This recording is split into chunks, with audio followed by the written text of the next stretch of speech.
الرحمن الرحيم. الصلاة والسلام على رسوله الكريم وعلى آله وأصحابه أجمعين. أما بعد فأعوذ بالله من الشيطان الرجيم. بسم الله الرحمن الرحيم. إن الدين عند الله الإسلام. وقال تعالى: ومن يبتغ غير الإسلام دينا فلن يقبل منه وهو في الآخرة من الخاسرين. وقال النبي صلى الله تبارك وتعالى عليه وسلم: ألا وإن ربي داعي وإنه سائلي هل بلغت؟ فأقول يا رب قد بلغت فليبلغ الشاهد الغائب، أو كما قال صلی اللہ تبارک و تعالی علیہ وسلم. میرے محترم بھائیوں اور دوستو، اللہ تعالیٰ کی قدرت، حکمت بالغہ کاملہ سے یہ جہان بنا. اس میں انسان، اس کے لیے امتحان، جنات اور انسان دونوں اس کے امتحان کا مرکز بنے. اللہ تعالیٰ نے ان کی آزمائش کے لیے خیر اور شر کا ایک جہان بنایا. انبیاء علیہ السلام آئے خیر کی طرف بلانے، شیطان آیا شر کی طرف بلانے. شیطان کی دعوت خواہشات کی، لذات کی، نفسانیت کی. انبیاء کی دعوت لا الہ الا اللہ کی، اللہ کی مان کے چلنے کی.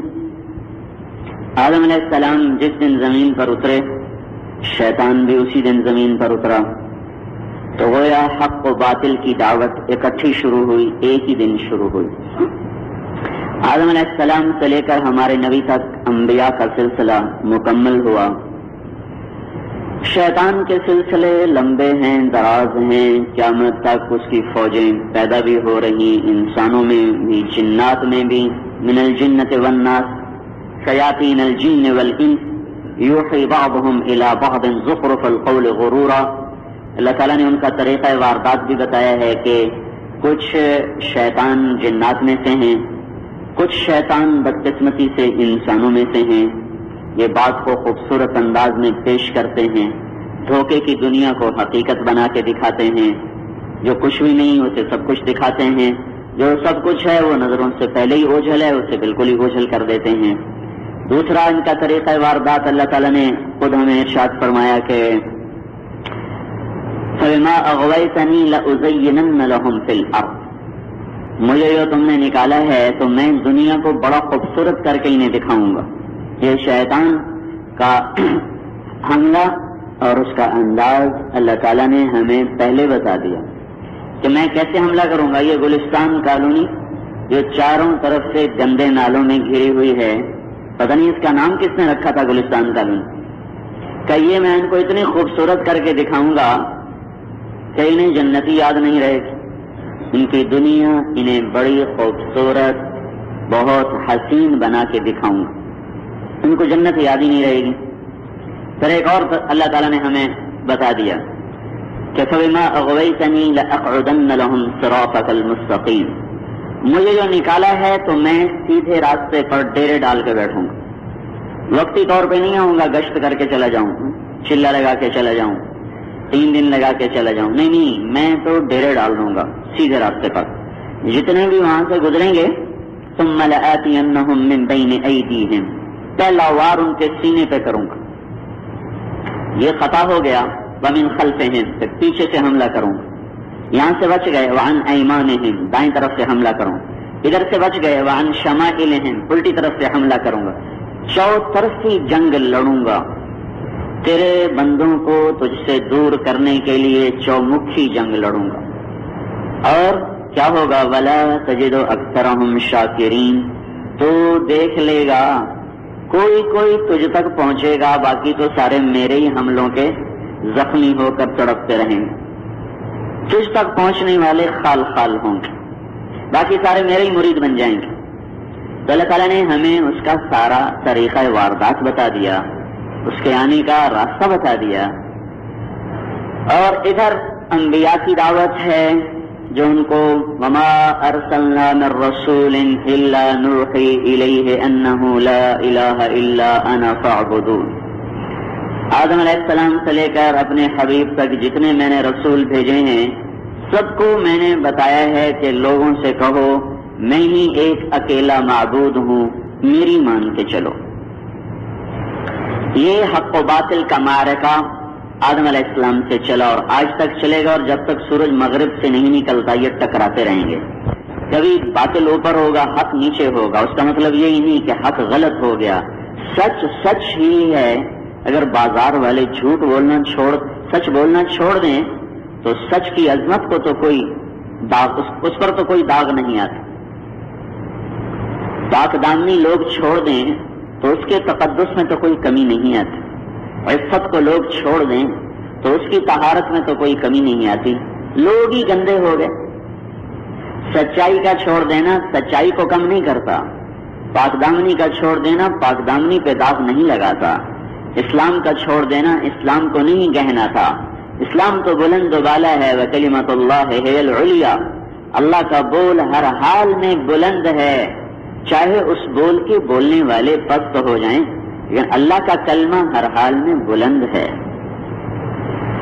کبھی حق اوپر، کبھی باطل اوپر، کبھی حق اوپر، کبھی باطل اوپر۔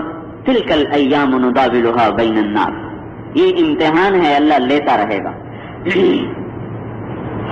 لیکن اللہ تعالیٰ نے میرے بھائیوں جب بھی جس زمانے میں جس قوم کو بھی پکڑا تو اس کی وجہ ان کا مقروض ہونا نہیں تھا۔ ہمارے دانشور تو شور مچا رہے ہیں نا، پاکستان تباہ ہو گیا، قرضے چڑھ گئے، قرضے چڑھ گئے، قرضے چڑھ گئے، پاکستان تباہ ہو گیا، تباہ ہو گیا، قرضے ہٹاؤ، قرضے ختم کرو، قرضے ادا کرو، معیشت کمزور پڑ گئی، ہم برباد ہو گئے، معیشت کمزور پڑ گئی، ہم برباد ہو گئے، معیشت مضبوط کرو، معیشت مضبوط کرو۔ میرے بھائیو اللہ کی قسم کسی قوم کو اللہ نے غربت کی وجہ سے نہیں پکڑا، کوئی قوم صفائے ہستی سے قرضے کی وجہ سے نہیں مٹی جن کو اللہ نے مٹایا۔ جب جس قوم کو اللہ نے پکڑا ہے وہ اس وقت اپنی معیشت میں، اپنی حکومت میں بڑے با اختیار تھے۔ کم اہلکنا من قبلہم من قرن، اب ایک آیت میں آپ کے سامنے پیش کر رہا ہوں۔ اللہ تعالیٰ فرماتے ہیں تم سے پہلے میں نے کتنی قوموں کو ہلاک کیا، مکناہم فی الارض، میں نے انہیں وہ حکومتیں دی ما لم نمکن لکم، ما لم نمکن لکم، تمہیں ان حکومتوں کی ہوائی نہیں لکھی جو میں نے ان کو حکومتیں دی۔ ہماری حکومتیں کیا ہیں؟ ووٹ مانگ کے، یہ دیکھتے نہیں بیچارے ووٹ مانگتے پھر رہے ہیں، ہمیں حکومت دے دو، ہمیں حکومت دے دو۔ آپ خود سوچو ہمیں بھی باطل نے کیسا دیوانہ بنا دیا، جو خود منہ مانگ کے حکومت لے رہے ہوں وہ بھی کبھی حکومت میں اللہ کی شریعت کو زندہ کریں گے یا آپ کے حقوق کا خیال کریں گے؟ جو آج کروڑوں روپے الیکشن پہ لگا رہے ہیں تو یہ آپ کے ہی ہڈیوں سے نکالیں گے، انہوں نے کون سا پھر اپنی سچائی کے ساتھ اس کو لے کے چلنا ہے؟ یہ سب درندے ہیں، کوئی چھوٹا درندہ ہے، کوئی بڑا درندہ ہے، سارے ہی خونخوار۔ تو یہ تو مانگی تانگی کی حکومتیں ہیں، یہ کیا حکومت ہے؟ تو اللہ تعالیٰ فرما رہے ہیں میں نے پہلی قوموں کو وہ حکومت دی جو تمہیں نہیں دی۔ وَأَرْسَلْنَا السَّمَاءَ عَلَيْهِمْ مِدْرَارًا، بارشیں ان پر ایسی برسائیں جو تم پر نہیں برسائیں۔ وَجَعَلْنَا الْأَنْهَارَ تَجْرِي مِنْ تَحْتِهِمْ، نہروں اور دریاؤں کے ان کے لیے میں نے دہانے کھول دیے، ان کی زمین کو لہلہا دیا، سبز مخمل کے فرش بچھا دیے۔ پھر کیا کیا؟ فَأَهْلَكْنَاهُمْ بِذُنُوبِهِمْ، پھر وہ نافرمان ہوئے، پھر میں نے انہیں تباہ کر دیا۔ وَكَمْ قَصَمْنَا مِنْ قَرْيَةٍ، کتنی بستیوں کو میں نے چکی میں پیس دیا، کیوں؟ كانت ظالمہ، نافرمان تھی۔ ضرب اللہ مثلا قرية كانت آمنة مطمئنة يأتيها رزقها رغدا من كل مكان فكفرت بأنعم الله فأذاقها الله لباس الجوع والخوف بما كانوا يصنعون۔ ایک اور اللہ تعالیٰ نام نہیں بتایا شہر کا ایک ملک تھا، ایک دیش تھا، بڑے مالدار تھے، بڑے محترم تھے، بڑی دولت تھی، پھر وہ نافرمان ہو گئے تو میں نے سب کچھ واپس لے لیا، سب کچھ واپس لے لیا۔ تو یہ قرآن کا دستور ہمیں، یہ قانون ہمیں یہ بتا رہا ہے کہ اللہ پاک نے جن قوموں کو پکڑا فقیر نہیں تھے، نافرمان تھے۔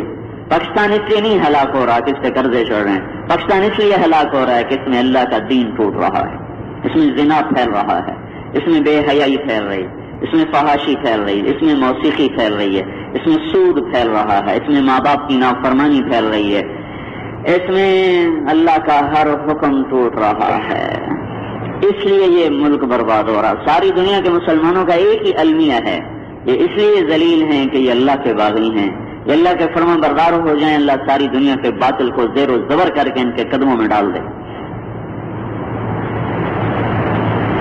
ہماری ہلاکت ہمارے گناہوں کا نتیجہ ہے، پیسے کی کمی نہیں، تجارت کی کمی نہیں، ہتھیاروں کی کمی نہیں۔ ایٹمی طاقت تو بن کے دیکھ لیا، اب پیچھے کیا رہ گیا؟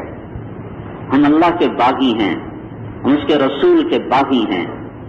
باطل کی زندگی ہمیں پسند آئی، فرمانی کے طور اطوار ہماری تہذیب بن گئے، تو اللہ تعالیٰ کی نظروں سے گر گئے۔ دشمن کا روپ بھی، کوئی دشمن کے روپ میں بھی آ جائے تو بندوقیں اٹھ جاتی ہیں۔ اس لیے حدیث میں من قتل فی غیر ذیہ فدمہ حدر، جو روپ بدل کے آ رہا ہو اور قتل ہو جائے تو اس کا خون معاف ہے۔ مسلمان کافر کی وردی میں آ کے قتل ہو جائے تو اس کا خون معاف ہے۔ تو ہم نے تو سارے طریقے ہی حضور کے چھوڑ دیے، تو حضرت محمد صلی اللہ علیہ وسلم پر آ کر دین مکمل ہوا۔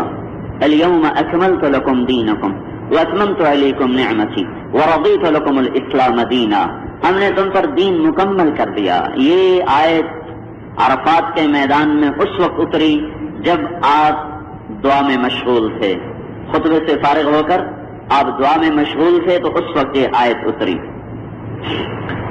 یہ الیوم، لفظ الیوم پہلے آ رہا ہے۔ پہلے آنے میں اس بات کی طرف اشارہ ہے کہ جو اگلی بات بتائی جا رہی ہے وہ آج ہو رہی ہے۔ آج سے پہلے یہ کام نہیں ہوا۔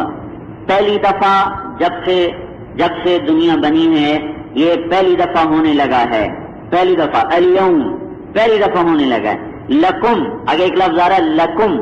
لکم کا مطلب یہ ہے کہ صرف تمہارے لیے ہونے لگا ہے، تم سے پہلے کسی کے لیے نہیں ہوا۔ الیوم، یہ کام آج ہو رہا ہے۔ لکم، صرف تمہارے لیے ہو رہا ہے۔ علیکم، تم سب کے لیے ہو رہا ہے۔ یہ پیسے کی طرح نہیں، کوئی کتنا زور لگا لے، جو اللہ نے دیا ہے نا اتنا ہی ملے گا، بس ساری جان مار دیں، ساری طاقت خرچ کر دیں، پر تقدیر کا لکھا قلم اس سے ایک پیسہ زیادہ نہیں لے سکتے۔ اللہ کا اپنا نظام ہے۔ ایک دفعہ ہم بیٹھے ہوئے تھے گاؤں میں، تو ہمارا ایک عزیز کہنے لگا ہر کوئی اپنی محنت کا کھانا ہے، نہ کرو تو بھوکے مرو۔ میں نے کہا ہر کوئی اللہ کا دیا ہوا کھاتا ہے، اللہ نہ دے تو لوگ بھوکے مریں۔ تو کہنے لگا کرنے تو کھانے ہوں، کپا گڈیے نہ گڈی آیا تو کتوں کھاویا۔ یہ منگل کی بات ہو رہی، ہمارے ڈیرے میں ہی بیٹھے ہوئے بڑی گرما گرم بات چل رہی، اور کپاس اس وقت اتنی ہو چکی تھی، اتنی بڑی خوبصورت فصل، ہماری بھی فصل بڑی اعلیٰ کھڑی تھی۔ جمعرات کو میرا بیان تھا خانے وال، بارش شروع ہو، شب جمعہ کا بیان، بارش شروع ہو، اور وہ چلتی رہی ساری رات بارش۔ صبح جب ہم واپس آئے تو سڑکیں نظر نہیں آ رہی، ہمارے پاس جیپ تھی، جیپ وہ پھنس گئی، وہ بھی نکالنی مشکل ہو گئی، اور ہم بڑے اس میں مان میں تھے کہ یہ تو 4 وہیل ڈرائیو ہے، یہ تو نکل جائے گی۔ وہ ایسا پھنسی کہ پھر ایک ٹریکٹر منگوایا، اور ٹریکٹر نے اس کو ٹو کیا، تب جا کر اس کو آگے نکالا۔ جب میں اپنی سڑک پر پہنچا تو سڑک غائب اور کپاس کے اوپر پانی تیر رہا تھا۔ پانی تو دھان کی فصل کے بھی اوپر چلا جائے تو دھان ختم ہو جاتا ہے، کپاس تو ویسے ہی خشکی کا پودا ہے، یہ ذرا سا پانی زیادہ لگ جائے ختم ہو جاتا ہے۔ تو جب میں ڈیرے میں پہنچا تو سارے ہمارے یوں بیٹھے ہوئے 12 بجے بیٹھے سارے ہیں۔ میں کہا بھائی کی ہوا بھائی، محنت دا ملتا ہے کہ رب دینا ہے؟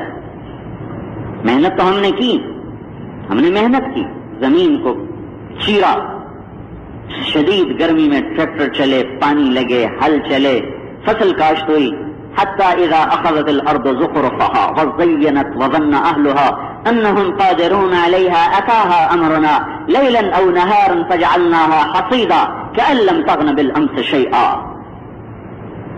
اللہ تعالیٰ نے فرمایا جب فصل لہلاتی ہے تو ذمہ دار بھی لہلاتے ہیں، فصل جھومتی ہے تو ذمہ دار بھی جھومتا ہے۔ آ گئی، بس ہونتا آ گئی ہیں، ایک دم ہمارا امر آیا رات کو، اور اسے اس طرح کاٹ کے رکھ دیا جیسے کچھ تھا ہی نہیں۔ اب بولو کون دیتا ہے؟ کون دیتا ہے؟ یہ یقین اگر 8 بازار کے تاجروں کے دل میں اتر جائے تو سود بھی ختم ہو جائے، جھوٹ بھی ختم ہو جائے، خیانت بھی ختم ہو جائے، بددیانتی بھی ختم ہو جائے۔ جب تک یہ یقین نہیں پیدا ہوتا، اسلام آباد کے تخت پر کوئی ابدال بھی بیٹھ جائیں تو فیصلہ آباد کے تاجروں سے سچ نہیں بلوا سکتے، لاہور کے تاجروں سے سچ نہیں بلوا سکتے۔ ساری دنیا کے اولیاء کرام اسلام آباد کے حکمران بن جائیں اور پاکستان والوں کا یقین یہ ہو پیسے سے کام بنتے ہیں، وہ ان کو دین پہ نہیں لا سکتے۔ اور جس کا یہ یقین بن گیا کہ اللہ ہی سب کچھ ہے، فرعون بھی اس کو گمراہ نہیں کر سکتے، ساری دنیا کے شیطان اسے گمراہ نہیں کر سکتے۔ علیکم، علیکم کا مطلب یہ ہے کہ یہ کام سب کے لیے ہے، یہ رزق کی طرح نہیں، کسی کو ملے گا کسی کو نہیں ملے گا، کسی کو زیادہ کسی کو تھوڑا، کسی کو بہت زیادہ کسی کو بہت تھوڑا، یہ ایسا نہیں۔ نحن قسمنا بینہم معیشتہم، الیوم یہ کام آج ہو رہا ہے۔ کیا؟ اکملت، میں نے کامل کر دیا، اکملت میں نے کامل کر دیا، لکم صرف تمہارے لیے اور کسی کے لیے نہیں، دینکم، دینکم تمہارے دین کو میں نے تمہارے لیے کامل کر دیا۔ دینکم تمہارا دین، تمہارا دین، یہ اللہ کیا کہہ رہے ہیں؟ دیکھو میں کہتا ہوں میرا کرتا، میرا کرتا، آپ کے کرتے پہ چھینٹ پڑے گی نا مجھے کوئی افسوس نہیں ہوگا، میں ابھی پہن کے آیا ہوں نہا کے، اس سے داغ پڑے گا تو مجھے صدمہ ہوگا، ہے خراب ہو گیا۔ آپ کی گاڑی کا انجر پنجر ٹوٹ جائے مجھے افسوس کوئی نہیں ہوگا، میری گاڑی کا ٹائر بھی پنچر ہو جائے تو مجھے افسوس ہوگا۔ میری اور پرائی، اپنی اور پرائی، سمجھ رہے نا فرق؟ سینکڑوں مر جاتے ہیں حادثے میں، ہماری آنکھ اشک بار نہیں ہوتی۔ گھر کا کوئی مر جائے تو آنسوں کی لڑیاں اور برسات شروع ہو جاتی ہے۔ اپنی پرائی، اپنی پرائی، پرایا بچہ روئے تو سر میں درد ہوتا ہے، اپنا بچہ روئے تو سینے میں درد ہوتا ہے۔ یہ فرق سمجھ میں آ رہا ہے نا؟ تو دینکم، دینکم، قربان جائیں اللہ پہ، سمجھانے میں کسر نہیں چھوڑی۔ کیا میرے بندو یہ تمہارا ہی ہے، اس سے بھی تو اتنا ہی پیار کرو جتنا اپنے پیسے سے پیار کرتے ہو، جتنا اپنی گاڑی سے پیار کرتے ہو، جتنا اپنے گھر سے پیار کرتے ہو، جتنا اپنی چیزوں سے پیار کرتے ہو، یہ بھی تو تمہارا ہی ہے۔ اس کو کیوں دھکا دے کے باہر بٹھا دیا؟ اس کو کیوں دیش نکالا دے دیا، گھروں سے نکال دیا، شادیوں سے نکال دیا، دکانوں سے نکال دیا، سیاست سے نکال دیا، حکومت سے نکال دیا؟ زندگی کا کون سا شعبہ ہے جس میں تم نے اسے در سے بے در نہ کیا ہو اور اس کو دھکے دے کے باہر نہ نکالا ہو؟ چشم تصور میں مجھے یوں نظر آتا ہے ایک مفلوق الحال سا ایک فقیر ہے جس کے بال پرا گندا ہیں، کپڑے تار تار ہیں، جوتا پھٹ کے وہ بھی لیراں ہو چکا ہے، اور جس در میں پہ جاتا ہے دھکا ملتا ہے، کسی کی دیوار سے بھی ٹیک لگانا چاہتا ہے تو اسے اٹھا کے آگے چلتا کر دیا جاتا ہے، کسی سائے میں بیٹھنا چاہتا ہے تو وہاں سے بھی دھکے دے کے نکال دیا جاتا ہے۔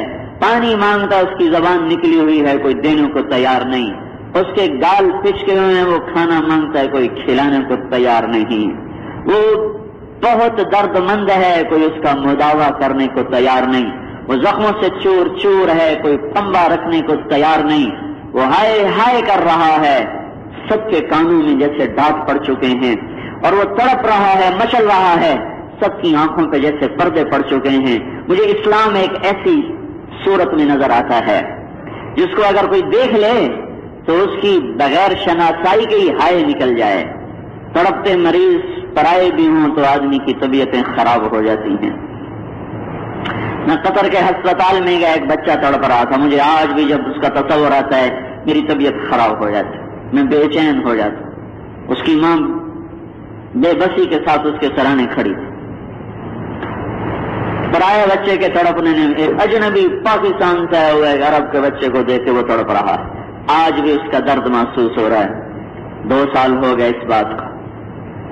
لیکن مجھے اسلام یوں نظر آ رہا ہے جیسے ایک شکستہ حال فقیر بھکاری جسے کوئی پناہ دینے کو تیار نہیں، ٹھکانہ دینے کو تیار نہیں، اس کی کوئی ہائے سننے کو تیار نہیں، اس کو کوئی آنسو پوچھنے والا نہیں، اس کو کوئی درد کا مداوا بننے کو تیار نہیں، اس کے نس نس سے خون پھوٹ رہا ہے، کوئی پھمبا رکھنے کو تیار نہیں۔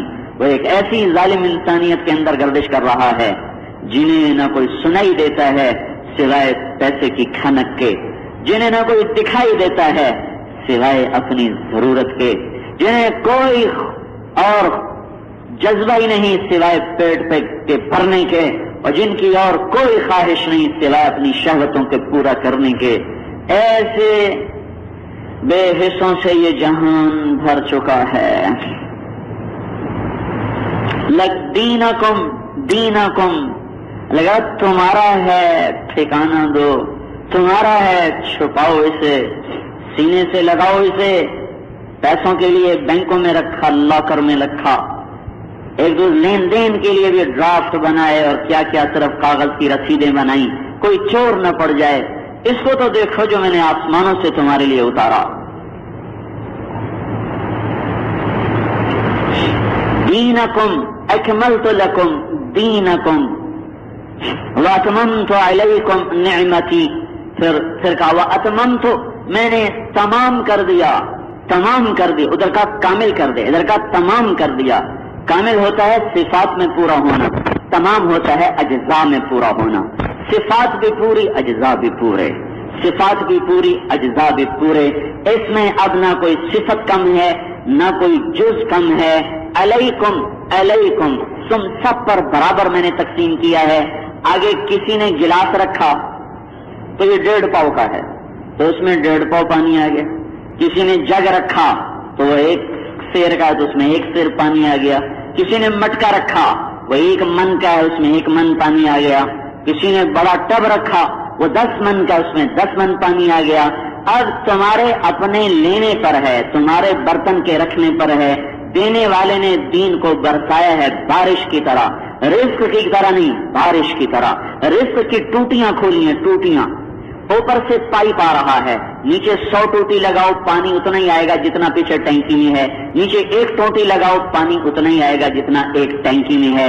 لیکن اسلام ہے برستی موسلا دھار بارش کی طرح، جو گلاس رکھے گا تو اس کے بقدر لے لے گا، جو جگ رکھے گا اس کے بقدر لے لے گا، جو مٹکا رکھے گا اس کے بقدر لے گا، جو ٹپ رکھے گا اس کے بقدر لے گا، اور جو اونھا کر دے اپنے گلاس کو تو ایک قطرہ بھی اندر نہیں جائے گا۔ برسانے والے نے جل تھل کر دیا، لینے والے نے برتن ہی الٹا رکھا تھا، تو لینے والے کا قصور ہے، دینے والے نے کمی نہیں کی۔ لفظ علیکم یہ بتاتا ہے کہ سب کو دے دیا، پیسے کی طرح نہیں ہے، سب کو دے دیا۔ پھر چونکہ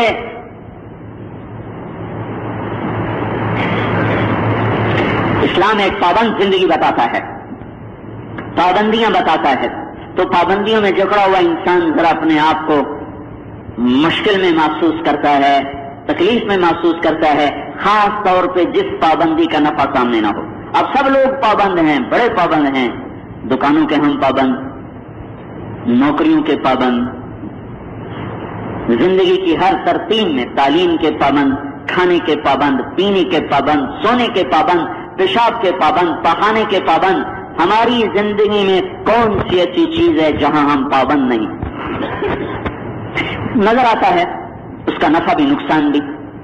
دکان پابندی سے نہیں کھولیں گے تو فائدہ کوئی نہیں، لہذا جاؤ گاہک آئے یا نہ آئے، دین پر چلنے کی جو پابندیاں ہیں اس کا فائدہ ایک دم نظر نہیں آتا، تو اللہ اس تکلیف کو ہٹا رہے ہیں۔ نعمتی نعمتی نعمتی، یہ جو میں تمہیں دین دے رہا ہوں یہ تمہارا ہے، اس کی پابندیاں تمہارے لیے بڑی نعمت ہیں، بڑی نعمت ہیں۔ ماں باپ اپنے بچے کو سمجھا رہے، بیٹا پڑھ لو، بڑی بڑی بڑی آسانیاں دیکھو گے، بڑی آسانیاں، آج کی پابندیاں نعمت ہیں، آج کی پڑھائی نعمت ہے، یہ کر لو کر لو۔ روزانہ ماں باپ اپنے بچوں کو سبق دے رہے ہیں، یہ کرو یہ کرو، نعمتی میری نعمت ہے۔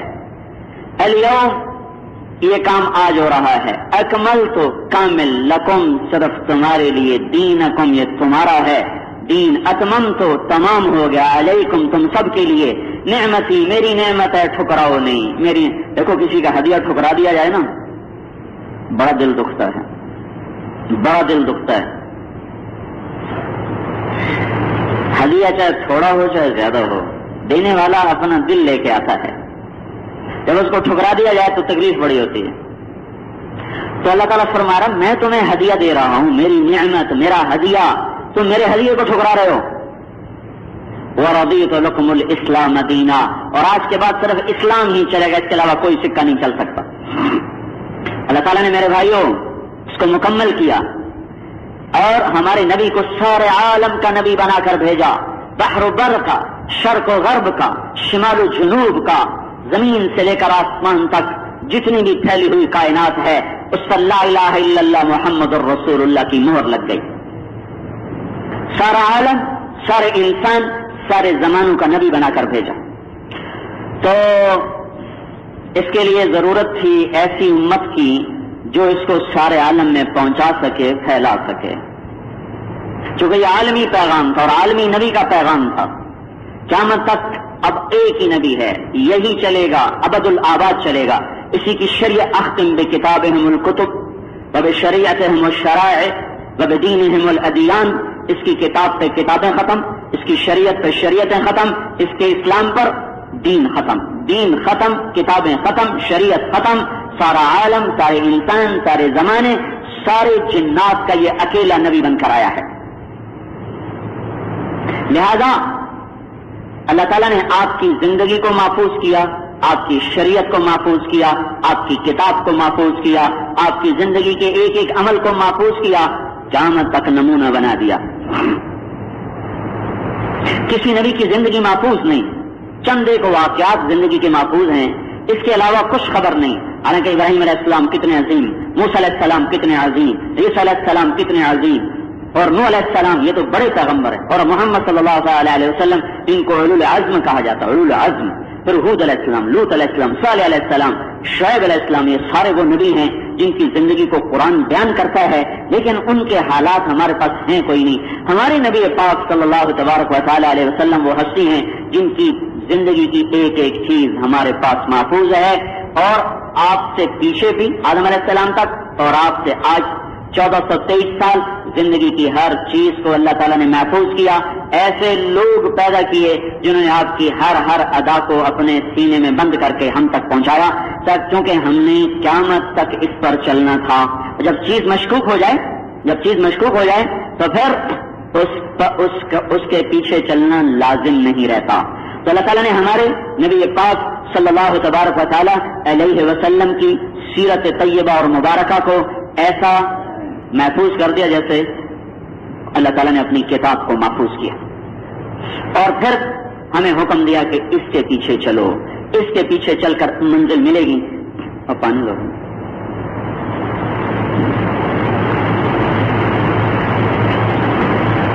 آپ کی پرواز ہے آسمانوں کی طرف، تو جو آپ کے پیچھے چلیں گے وہ بھی اڑتے ہوئے پہنچ جائیں گے بلندیوں کی طرف۔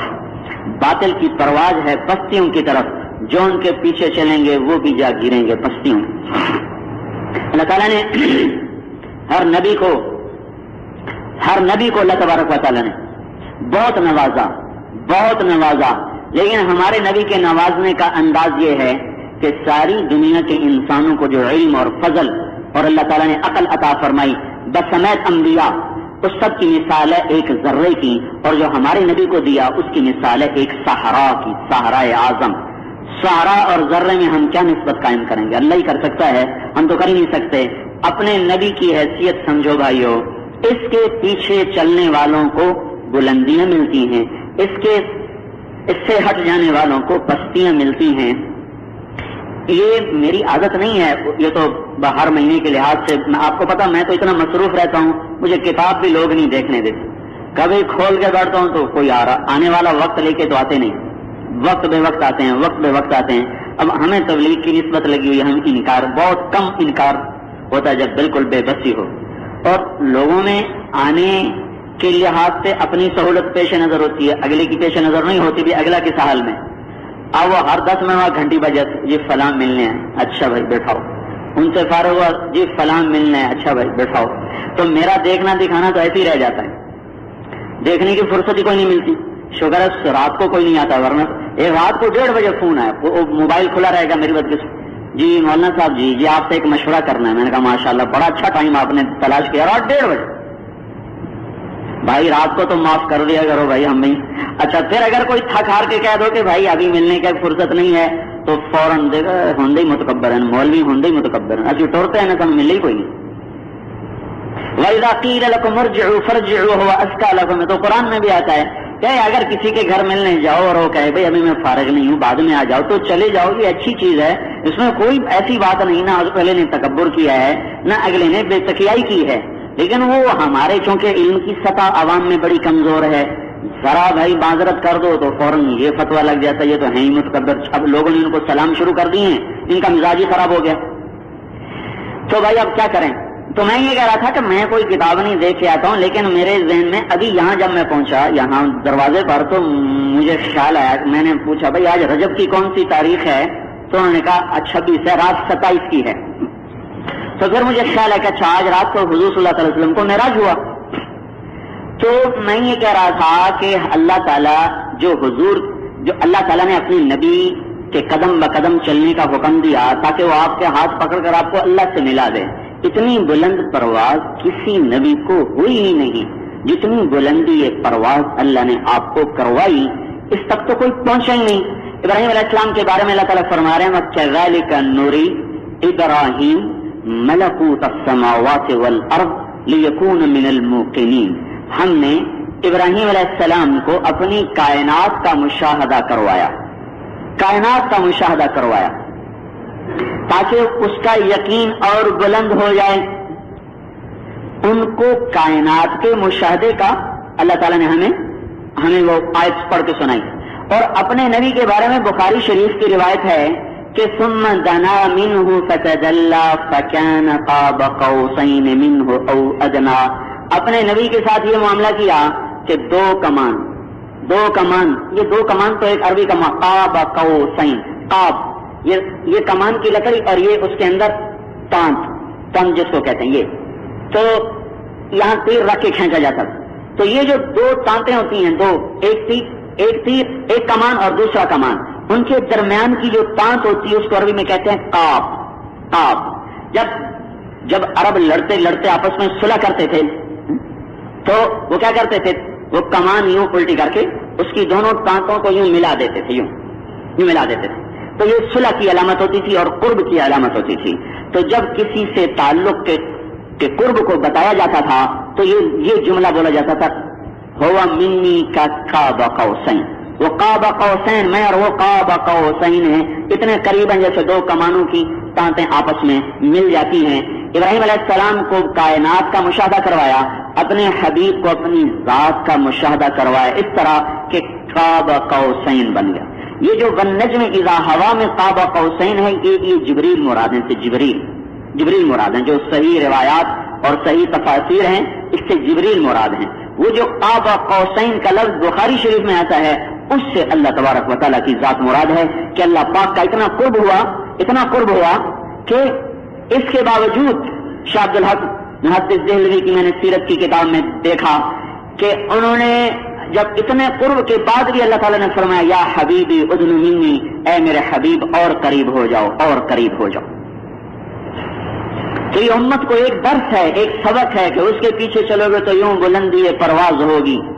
خلا میں جانے کے لیے خلائی لباس تیار کیا جاتا ہے جو اربوں ڈالر میں تیار ہوتا ہے، اس میں کیا کیا لوازم ہوتے ہیں جو اوپر کے پریشر سے بچانے کے لیے، خلا کی آفتوں سے بچانے کے لیے۔ ہمارے نبی دھوتی اور کرتے میں دراز تھے کہ جبریل نے آ کے دروازے پر دستک دی کہ اوپر انتظار ہو رہا ہے۔ اور ایک حدیث میں نے پڑھا تھا کہ اللہ تعالیٰ نے ارشاد فرمایا ساتوں آسمانوں کو سجایا جائے، ہم اپنے حبیب کا استقبال کریں گے۔ اور آپ کو پتا ہے کہ ہمارے ہاں بارات کا استقبال ہوتا ہے تو کیا کیا جھنڈیاں اور کیا کیا لائٹیں لگائی جاتی ہیں، اور جس کے پاس جتنا پیسہ ہوتا ہے اتنی زیادہ وہ لائٹیں لگاتا ہے۔ تو اللہ تعالیٰ نے اپنے نبی کا اپنے شایان شان استقبال کیا، ساتوں آسمانوں کو اس لحاظ سے سجایا کہ ہمارے نبی کی آمد ہے، آسمانوں کو سجایا جائے۔ یا رسول اللہ انتظار ہو رہا ہے، وہی تہمت وہی کرتا۔ آپ اٹھے جبریل کے ساتھ حتیم میں چلے، حتیم ملے گئے، وہاں آپ کو لٹایا گیا، آپ کی اوپن ہارٹ سرجری ہوئی ہے۔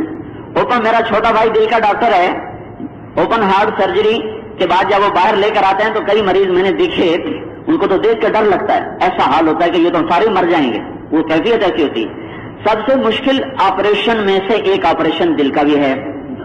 سارا خون کا نظام مشین کی طرف منتقل کیا جاتا ہے اور پھر دل کو بند کیا جاتا ہے اور کیا کیا نظام چلائے جاتے ہیں. جبریل نے ہمارے نبی کو لٹایا اور کرتے کو کھولا اور یوں ہاتھ لگایا, سینہ شک ہو گیا, سینہ چاک ہو گیا, خون کا ایک قطرہ نہیں بہا, ایک قطرہ. دل کو نکال کے باہر لے لیا. یہ دل کے آپریشن میں دل باہر نہیں نکالتے, دل وہیں رہتا ہے, وہی ہوتا ہے, اس کو بند کرتے ہیں, دل وہی ہوتا ہے.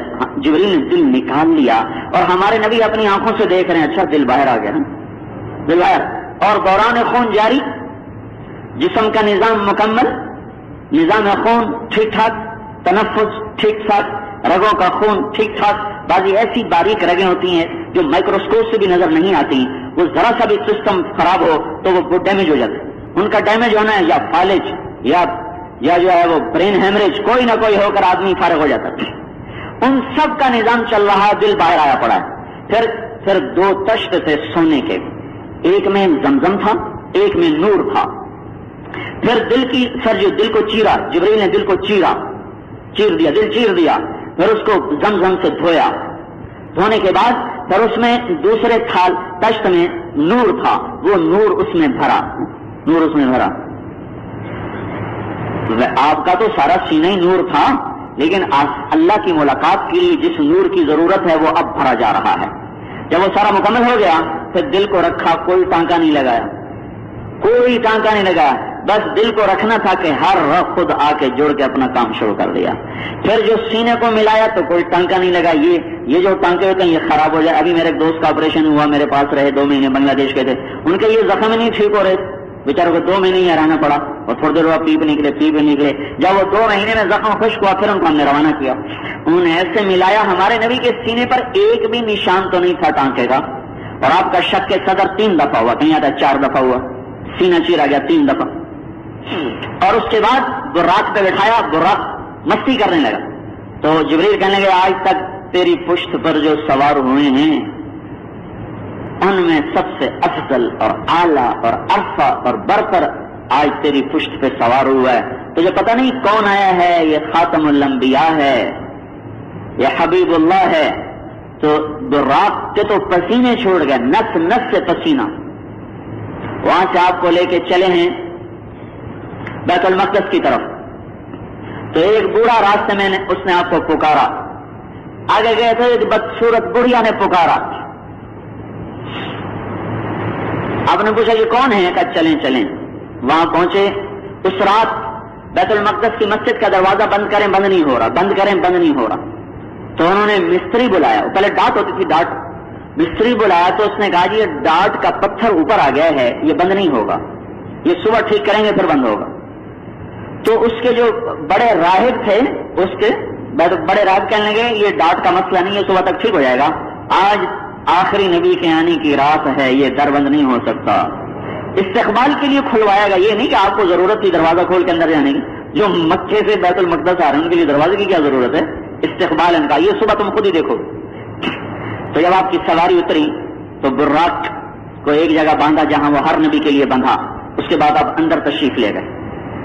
وہاں آپ نے 2 نفل پڑھے اور اس کے بعد براق وہیں چھوڑ دیا گیا اور آسمان کی پرواز شروع ہوئی. نہ کوئی راکٹ, نہ کوئی شٹل, نہ کوئی خلائی لباس, نہ وہ لمبی چوڑی احتیاطیں. امریکہ سے خلائی جہاز چھوڑا گیا 3 سال کے بعد مریخ پہ جا کے اترا, 3 برس کے بعد. سورج بھی تھوڑا سا اوپر ہے, سورج ہم سے کوئی 9 کروڑ 30 لاکھ میل ہے, وہ اس سے کوئی چند لاکھ یا چند کروڑ میل اوپر ہے. 3 برس میں پہنچا. ہمارے نبی 3 منٹ میں نہیں لگے اور پہلے آسمان پہ پہنچ گئے. اور کوئی لباس, کوئی جہاز, کوئی سواری نہیں, پہلے آسمان. دروازے پہ دستک ہوئی. کون؟ کہا جبریل. کون ہے تیرے ساتھ؟ کا محمد رسول اللہ. کیا وہ بلائے گئے؟ کہاں بلائے گئے. دروازہ کھولا تو آگے آدم علیہ السلام استقبال کے لیے کھڑے. جیسے گھر کا آدمی پہلے کھڑے تو نہیں استقبال کے لیے, بہار لے کر کیا لے کر. تو آدم علیہ السلام پہلے آسمان پر استقبال کے لیے کھڑے ہوئے تھے اور سارے فرشتے موجود اور آدم علیہ السلام موجود. پہلے آسمان پہ استقبال ہوا جیسے دولہا کا استقبال ہوا. پھر وہاں سے اگلی پرواز ہوئی, دوسرے آسمان کے دروازے کھلے اور عیسیٰ علیہ السلام اور زکریا علیہ السلام نے آگے بڑھ کر استقبال کیا اور سارے فرشتوں نے استقبال کیا. پھر تیسرے آسمان کی طرف چلے تو یوسف علیہ السلام نے استقبال کیا. آپ نے یوسف کو دیکھ کر فرمایا ساری دنیا کا آدھا حسن یوسف کو اللہ نے دے دیا. ساری دنیا کا مردوں عورتوں کا آدھا، باقی آدھا ابھی تک تقسیم ہو رہا ہے اور قیامت تک تقسیم ہوتا رہے گا. اور جنت میں ہر آدمی کو اللہ یوسف سے بھی زیادہ حسین بنا دے گا. حسن یوسف تو مثال کے لیے ہے کہ اللہ یوسف علیہ السلام کا حسن دے گا، یہ نہیں، اس سے بھی زیادہ دے گا، کیونکہ یوسف کا حسن دنیا ہے اور دنیا محدود ہے. تو حسن یوسف دنیا میں محدود تھا اور جنت لا محدود ہے اور جنتی کا حسن بھی لا محدود ہوگا. چوتھے آسمان پر ادریس علیہ السلام نے استقبال کیا. مجھے یوں خیال آتا ہے کہ اس دن اللہ نے فرشتوں کو بھی چھٹی کرا دی ہوگی. میں نے کہیں پڑھا نہیں، لیکن مجھے یوں گمان ہوتا ہے کہ اس دن جو فرشتہ جس عبادت میں لگا ہوا ہے، کوئی رکوع میں، کوئی سجدے میں، کوئی تسبیح میں، کوئی تلاوت میں، کوئی ذکر میں، کوئی اتحیات میں، کوئی قیام میں، اللہ نے سب کی چھٹی کرائی ہوگی کہ جاؤ میرے نبی کا دیدار کر لو، جاؤ اس کا استقبال کرو. یہ میرے وجدان کی بات ہے، میں نے کہیں پڑھا نہیں اس کو، لیکن میرے دل میں یوں آتا ہے کہ اللہ نے کیا ہوگا. جاؤ بھائی جاؤ بھائی. پانچویں آسمان پہ پہنچے، ہارون علیہ السلام نے استقبال کیا. چھٹے آسمان پر پہنچے، موسیٰ علیہ السلام نے استقبال کیا. موسیٰ علیہ السلام سے روانہ ہوئے تو موسیٰ علیہ السلام رونے لگے اور فرمایا دیکھو یہ میرے بعد میں آئے لیکن مجھ سے بڑی امت لے کر، مجھ سے بڑے مقام لے کر آئے. ساتویں آسمان پر پہنچے تو ایک بیت اللہ نظر آیا جس کے گرد فرشتے طواف کر رہے اور ایک بڑے میاں، ہر نبی پہلے سے آگے کھڑا ہوتا تھا استقبال کے لیے، لیکن ہم ساتویں آسمان پر پہنچے تو وہاں ایک بابا جی ایسے بیٹھے، اس طرح بیٹھے، یوں ٹیک لگائی ہوئی ایسے بیٹھے، سفید داڑھی، وہ نہیں اٹھے، وہ ایسے بیٹھے رہے. تو ہمارے نبی نے پوچھا جبریل سے یہ کون ہے، یہ کون ہے؟ تو انہوں نے کہا یہ آپ کے دادا ابراہیم علیہ السلام ہے. تو جب آپ ابراہیم علیہ السلام سے قریب ہوئے تو پھر ابراہیم علیہ السلام اٹھے اور آپ کو سینے سے لگایا، پیار کیا، ماتھا چوما. یہ کام پہلے کسی نبی نے نہیں کیا. اور ہر نبی جب آپ کا استقبال کرتا تھا تو کہتے تھے مرحبا نیک بھائی، مرحبا نیک بھائی. لیکن جب ابراہیم علیہ السلام کے سامنے آئے تو انہوں نے ارشاد فرمایا مرحبا میرا نیک بیٹا آ گیا، میرا نیک بیٹا آ گیا. یہاں دادے پوتے کی ملاقات ہوئی اور پھر اس سے آگے سدرۃ المنتہا پر پہنچے، جہاں جا کر ختم ہو جاتی ہے فرشتوں کی طاقت بھی. جبریل اللہ کی مخلوق میں سب سے طاقتور چیز ہے، سب سے طاقتور فرشتہ جبریل. سدرۃ المنتہا پر آ کر جبریل بھی ختم ہو گئے، بالوں پر آگے جائیں تو جلیں. یا رسول اللہ اس سے آگے میرے بس میں نہیں ہے، اس سے آگے آپ جانے، آپ کا رب جانے. آگے سفر کیسے ہوا اس کے بارے میں کوئی صحیح روایت سامنے نہیں ہے. ہوا ہے، کیسے ہوا اللہ جانتا ہے. ایک روایت میری نظر سے گزری تھی کہ ایک تخت اتارا گیا، اس پہ آپ کو بٹھایا گیا، اس تخت کی پرواز ہوئی عرش کی طرف. آج پہلا موقع ہے کہ کسی ہستی کے لیے عرش کے دروازے کھل رہے ہیں، آج پہلا موقع. اور عرش کے اوپر کوئی چڑھا ہو یہ آج پہلی دفعہ ہو رہا ہے. عرش بھی جھوم جھوم اٹھا اللہ کے نبی کی آمد پر.